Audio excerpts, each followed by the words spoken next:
There are those wonderful moments in life when you speak before a group that is so near and dear to you that you don't feel like you have to engage in the art of persuasion. You don't feel like you are in the midst of strangers. You know that you are with friends, that you are with friends. I can assure you that I feel that way tonight. These were the first words that Martin Luther King Jr. spoke before the several thousand Unitarian-Universalists who gathered together on the evening of May 18, 1966, at the annual Ware Lecture at General Assembly in Florida.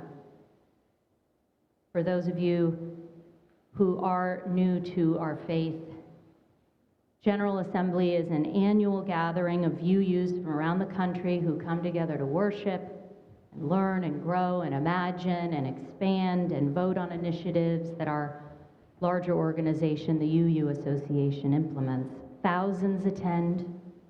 I've talked about it before. It's a kind of wonderful tie-dyed UU revival. Every year that I serve as your minister, I will be encouraging you to go. I just bought my plane ticket to Pittsburgh last week. That's where it is this coming June. And every year on the first night that General Assembly opens, we all attend the Ware Lecture. In 1966, Reverend King titled his lecture, where he spoke those opening words, "Don't sleep through the revolution." It's spectacular.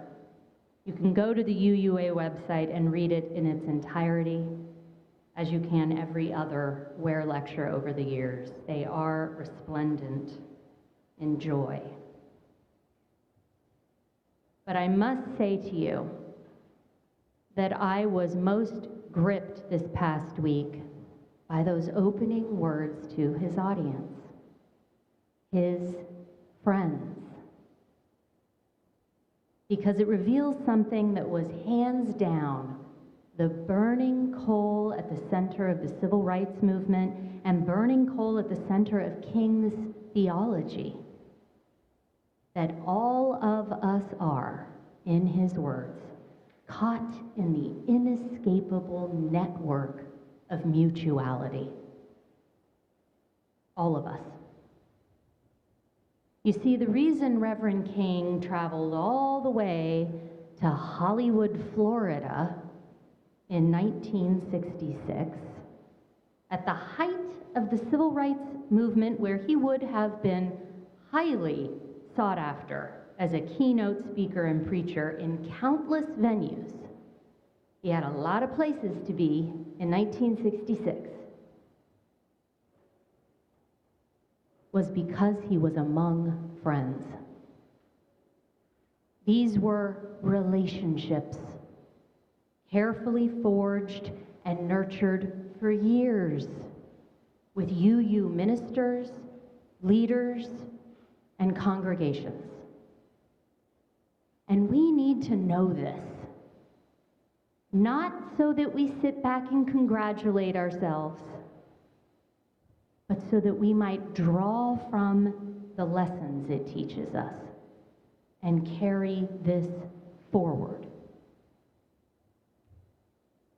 It's all about relationships, my friends, isn't it? This is why we call ourselves a covenantal faith. It's so deeply relational, these promises we make to each other, and how we covenant to be together. Reverend King often preached the gospel from chapter 12 of Luke about the man who was a fool. So briefly, the story of the fool is this. It's about a man who, by today's standards, would be considered successful and rich, yet Jesus called him a fool. So here was this rich man whose farms were so plentiful in their yielding of crops that he built larger barns and newer constructs to support and house his plenty. And when he did this, he said, "Yea, me! I have set myself up for many, many years. Retirement has arrived, and I get to put my feet up, take ease, eat, drink, and be merry. I worked hard, and I get to reap the benefits." But God had different plans for him in this gospel. And at the height of this man's prosperity, he dies. And Jesus calls him a fool. Reverend King preached, these are his words, "The rich man was a fool because he failed to realize his dependence on others." His soliloquy contains approximately 60 words, these are Reverend King's words, about the fool. 60 words in the soliloquy. Yet I and my occur 12 times. He has said I and my so often that he has lost the capacity to say we and our. A victim of the cancerous disease of egotism, he failed to realize that wealth always comes as a result of the common wealth. He talked as though he could plow the fields and build the barns alone. He failed to realize that he was an heir of a vast treasury of ideas and labor to which both the living and the dead had contributed. When an individual or a nation overlooks this interdependence, we find a tragic foolishness. He had lost the capacity to say we and our. We cannot walk alone. Those are also Reverend King's words, borrowed from his famous "I Have a Dream" speech, and they are the title of this sermon today. We cannot walk alone. We are caught up in an inescapable network of mutuality. We cannot walk alone lest we become fools.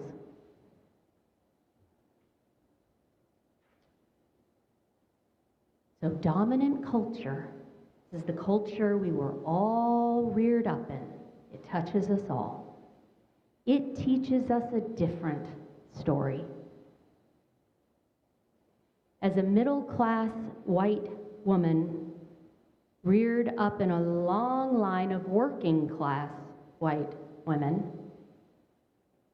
I have been taught that my success is invariably linked to my capacity to not need anyone else's help.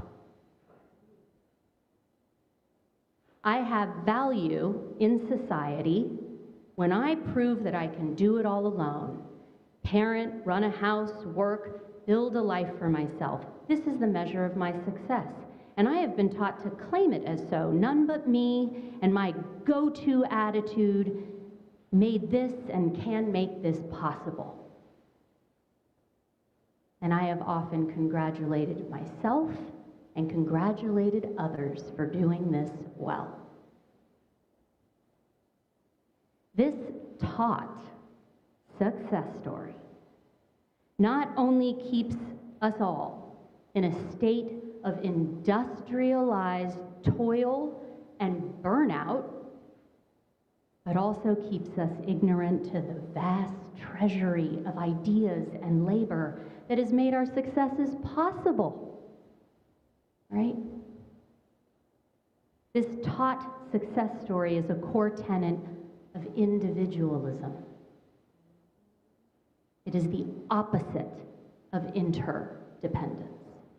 Individualism, interdependence.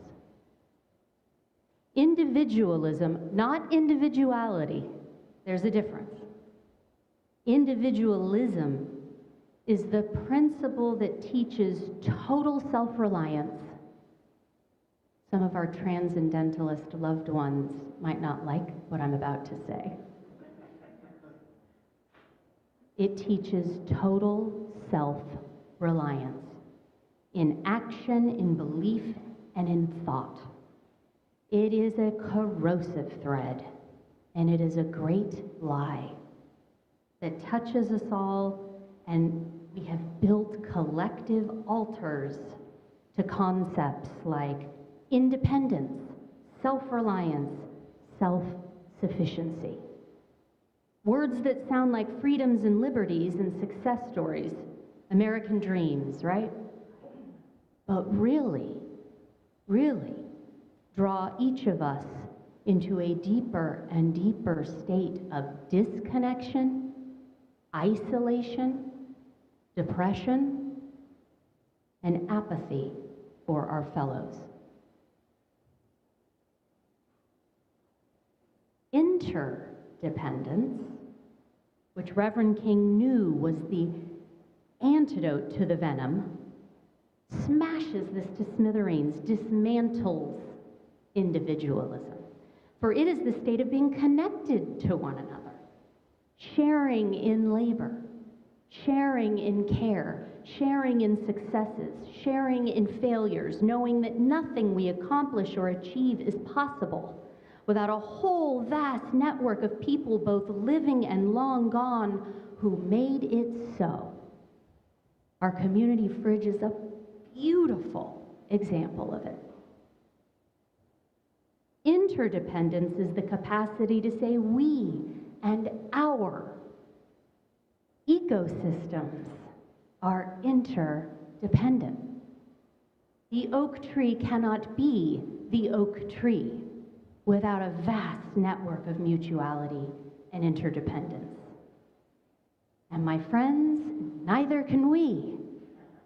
We are a part of the ecosystem.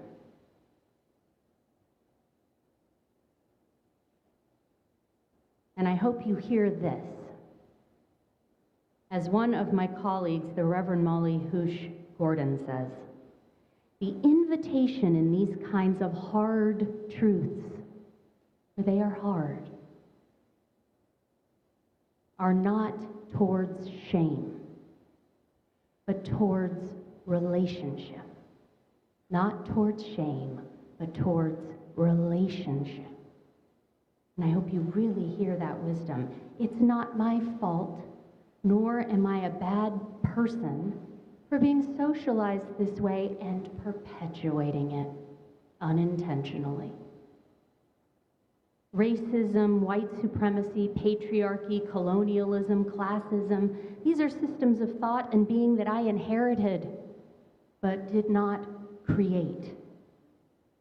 I didn't have a choice as a child, but I do now. So it's my responsibility now that I see it to learn better and do better, right? Got it? It's our responsibilities as Unitarian Universalists to learn better and do better. For yes, individualism is alive in our congregations too, as is interdependence. It's not either or. And what this learning better means for us in this community is that we need to keep practicing we-ness, interdependence, mutuality, reciprocity, shared ministry that celebrates the sacredness that is each of us as individuals with unique and blessed gifts to bear out, but always knows that who we are as individuals is shaped by and shapes the we. Relationships, not shame, relationships. So how we show up matters. how we listen to one another, and the wide variety of perspectives and experiences matters. How we reckon with and own our history made up of a vast network of unknown hands and hearts matters. How we share in leadership, ministry matters. How we ask for help matters. So shared ministry, which is something I have been and will continue to bring forward here at First Parish, particularly this month as our theme is Finding Our Center. Shared ministry is our UU faith's way of meeting this moment and attempting to build and practice this interdependence, beloved community.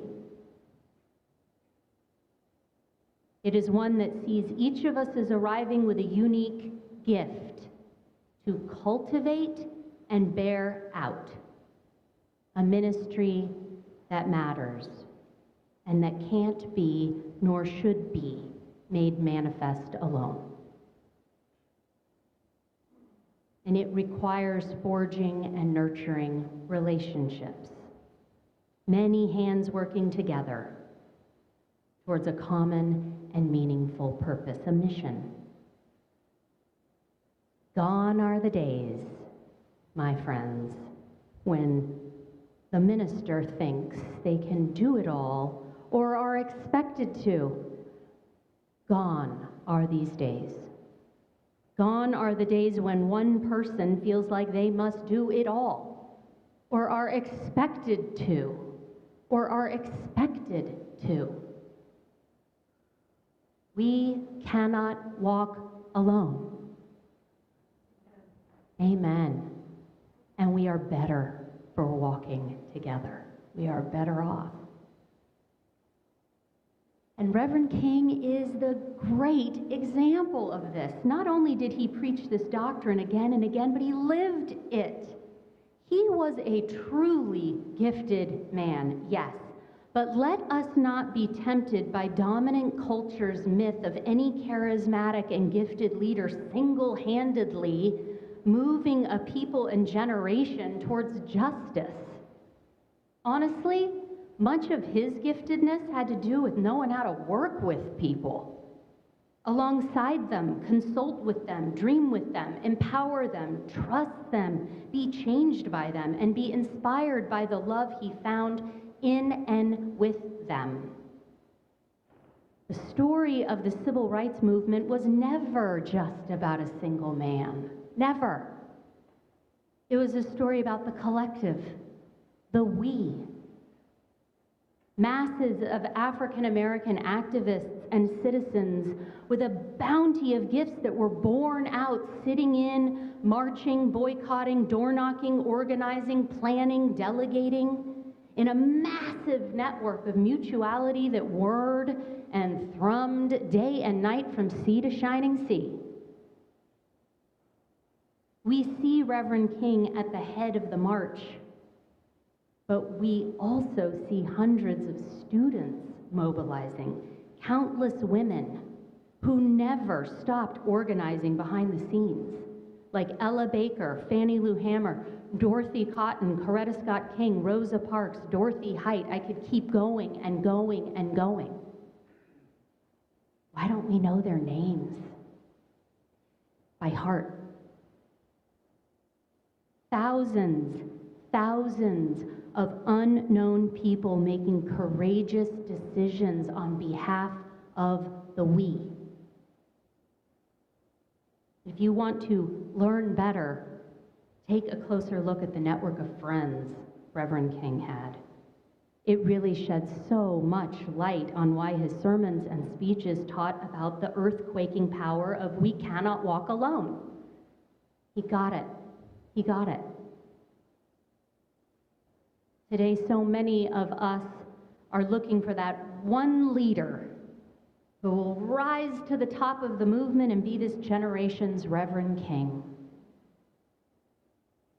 Newsflash. We are who we are waiting for. And it begins here, among us, in us. This is where we practice it and nurture it. And if you are saying to yourself right now, I don't have any gifts to give, or the gifts I have are surely too small, I promise you that you are wrong. You're wrong. Believe me when I tell you that no one comes into this world without gifts to bear out, precious and sacred and good. The work is discovering what they are, not if they are. And we are here to companion you in this. At this church, that is what a spiritual community such as this does.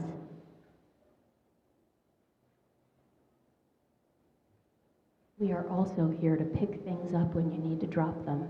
That is also what a spiritual community does. So often I hear in congregations, we need to get out in the community and we need to do more. And yes, I am certain we need to do more. And many of us are called, thanks to their blessed gifts, to this kind of justice work. And how are we making the movement for collective liberation manifest here, within these walls, within our governance structures, within our committees, within our small groups, within our exchanges with one another, within ourselves, and in our lives? Dismantling oppressive systems is not just out there. Oh, it's in here too. When we learn better, we do better, my dear, dear friends. Let's listen to some of Reverend Rebecca Parker's words again, closing words.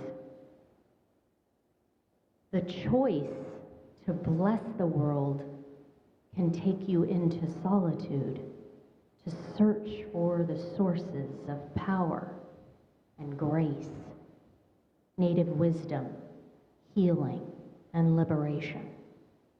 More, the choice will draw you into community, the endeavor shared, the heritage passed on, the companionship of struggle, the importance of keeping faith, yes,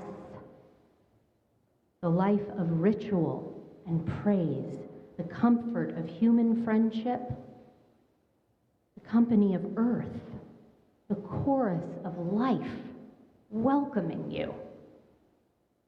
None of us alone can save the world. Together, that is another possibility waiting. That is another possibility waiting. To that I say, may it be so, and happy birthday, Reverend King.